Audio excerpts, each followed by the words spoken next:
शीतला सप्तमी या फिर शीतला अष्टमी के दिन किया गया एक छोटा सा प्रयोग करवा सकता है आपका विवाह। यदि आपके विवाह में लगातार देरी चल रही है, लगातार अड़चने आ रही हैं, बनती बनती बात भी बिगड़ जा रही हैं, तो ये कार्यक्रम आपके लिए है। यदि आपने इस कार्यक्रम को शुरू से लेकर के अंत तक देख लिया और जो उपाय मैं आपको बताने वाला हूं, इस उपाय को अच्छे से समझकर शीतला अष्टमी या फिर शीतला अष्टमी दोनों में से किसी भी एक दिन कर दिया तो यकीन मान के चलिए आपकी शादी के लिए कोई न कोई अच्छा प्रस्ताव जरूर आएगा और आपकी शादी फिक्स हो जाएगी। ये जो उपाय मैं आपको बताने वाला हूं, ये उपाय बच्चे खुद भी कर सकते हैं और यदि बच्चे किसी कारण से खुद ना कर पाएं तो ऐसी सिचुएशन में माता पिता भी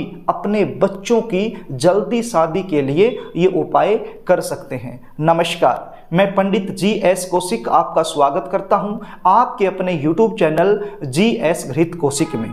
बच्चों की जन्म कुंडली में कई बार ग्रह और नक्षत्रों के ऐसे दुर्योग बन जाते हैं जिसके चलते विवाह में लगातार विलंब बना रहता है। रिश्ते आएंगे, बातें चलेंगी, लेकिन कोई भी बात, कोई भी रिश्ता सफलता तक नहीं पहुंच पाएगा। लड़की वालों को लड़का पसंद आ जाता है, लड़के वालों को लड़की पसंद आ जाती है, सारी बातें फाइनल हो जाती हैं, लेकिन अंत में जाकर के कोई ना कोई ऐसी बात निकल करके सामने आती है जिसके चलते रिश्ता टूट जाता है या फिर आपको अपने मन मुताबिक यानी कि अपने लेवल का रिश्ता नहीं मिल पा रहा है। रिश्ते तो बहुत आते होंगे लेकिन अनाब शनाब रिश्ते आ रहे होंगे, जो आपके लेवल के नहीं हैं वो रिश्ते आ रहे होंगे, और जो आपके लेवल का रिश्ता है वो फिक्स नहीं हो पा रहा होगा।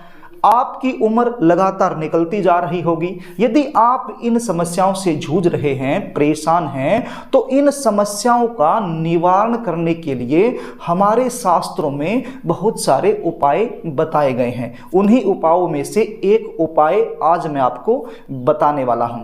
कार्यक्रम को आगे लेकर के चलूं, इससे पहले आपसे निवेदन करना चाहूंगा, यदि आप चैनल पर नए हैं और अभी तक आपने इस चैनल को सब्सक्राइब नहीं किया है तो विवाह से रिलेटेड सटीक जानकारी प्राप्त करने के लिए अभी इस चैनल को सब्सक्राइब कर लीजिए, बेल आइकन को भी प्रेस कर लीजिए ताकि हमारी आने वाली इसी प्रकार की नई वीडियो का नोटिफिकेशन आपको मिल सके और वो वीडियो आप आसानी से देख पाएं।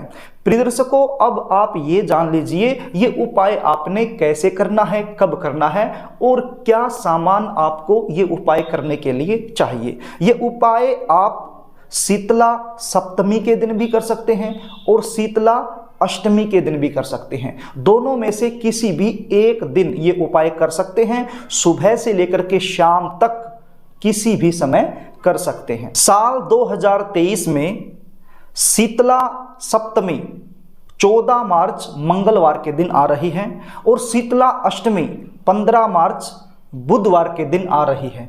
तो इन दोनों दिनों में से किसी भी एक दिन आपने ये उपाय करना है। सुबह से लेकर के शाम तक किसी भी समय कर सकते हैं। ये उपाय करने के लिए आपके पास होना क्या चाहिए? आपके पास एक आटे का दीपक होना चाहिए। गेहूं का आटा आप ले लीजिए, उसको गूंथ लीजिए और गूंथ कर एक दीपक तैयार कर लीजिए। अब इस दीपक में आपने क्या भरना है इसको ध्यान से सुन लीजिए। सबसे पहले इस दीपक में आपने तिल का तेल डाल लेना है। तिल का तेल यदि आपके घर में उपलब्ध है तो आप प्रयोग में ला सकते हैं, यदि घर में नहीं है तो बाजार से आपको आसानी से मिल जाएगा। थोड़ा सा तिल का तेल आप ले आइए और इस दीपक में डाल लीजिए। उसके बाद लौंग का एक जोड़ा यानी कि 2 लौंग बिल्कुल साबुत होने चाहिए, वो आप इस दीपक में डाल लीजिए।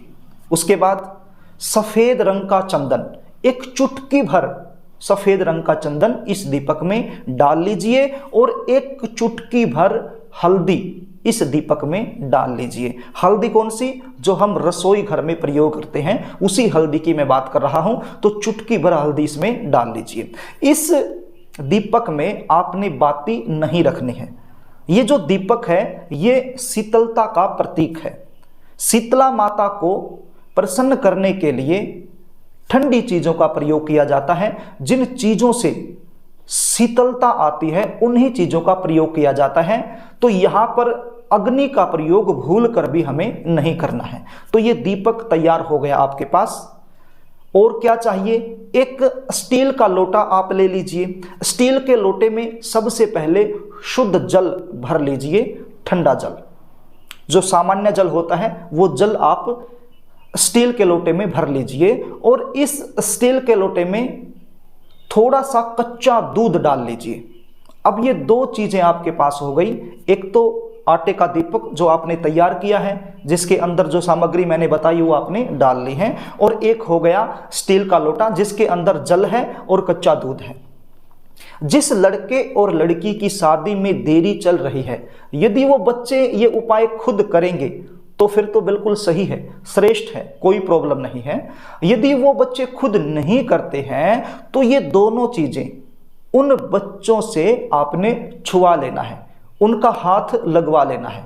यदि ये उपाय माता पिता कर रहे हैं तो बच्चों का हाथ इन दोनों चीजों पर एक बार आपने लगवा लेना है और फिर ये उपाय करना है। और यदि आपके बच्चे घर में नहीं रहते हैं, घर से बाहर रहते हैं, तो माता पिता फिर ये उपाय कैसे करेंगे, इसको भी ध्यान से सुन लीजिए। यदि आपके बच्चे घर से बाहर रहते हैं तो आपने अपने मन में अपने बच्चों का ध्यान करना है। यदि बेटे की शादी में देरी चल रही है, उसके लिए ये उपाय आप कर रहे हैं, तो अपने मन में अपने बेटे का ध्यान करना है। और यदि बेटी की शादी में देरी चल रही है तो मन ही मन में अपनी बेटी का ध्यान करना है और मन ही मन में ऐसा महसूस करना है कि आपके जो बच्चे हैं वो आपके पास ही हैं और ये जो उपाय आप करने वाली हैं या करने वाले हैं, इनका जो शुभ फल है वो आपके बच्चों को ही मिलने वाला है। यहां तक आपको समझ में आ गया होगा। अब आगे क्या करना है उसको भी ध्यान से सुन लीजिए। अब आपने जाना है नीम के पेड़ के नीचे।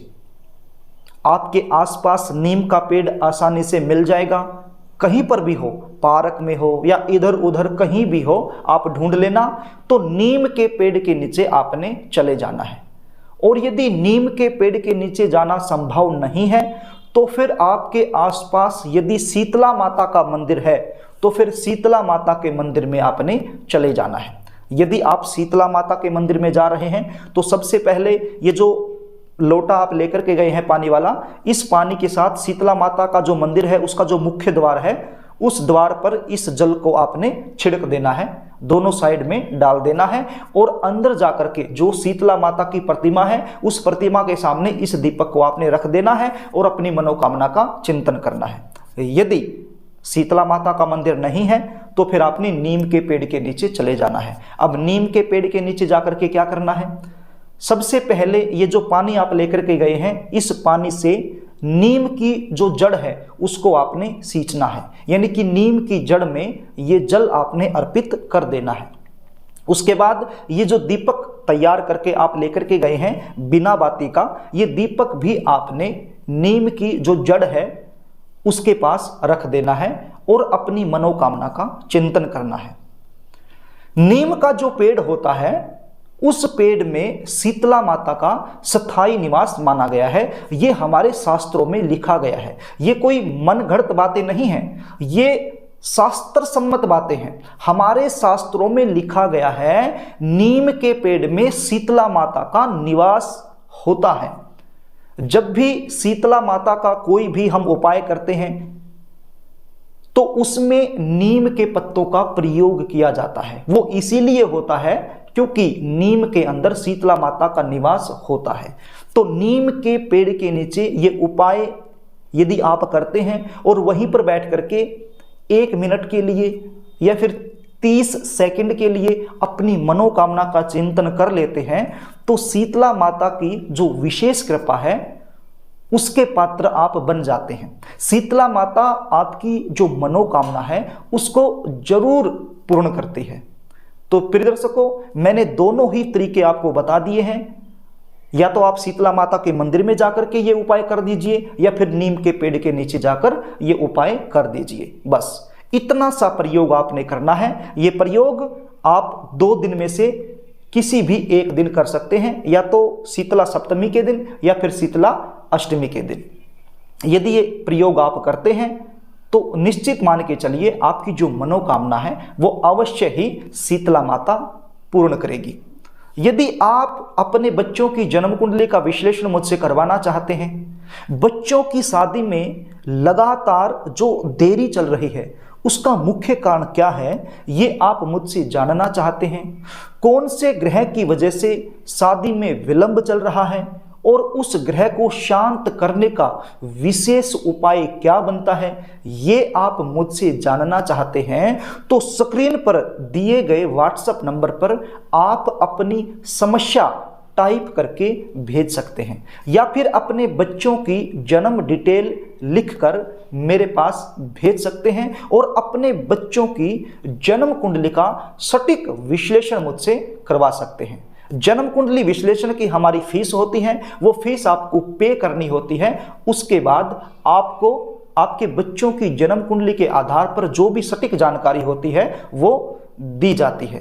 प्रिय दर्शकों, यदि आपको कार्यक्रम अच्छा लगे, वीडियो आपको अच्छी लगे तो इसको लाइक कर देना, और यदि पुण्य के भागीदार आप बनना चाहते हैं तो इसको शेयर भी कर देना, और यदि आप मुझसे जुड़े रहना चाहते हैं तो चैनल को सब्सक्राइब जरूर कर लेना।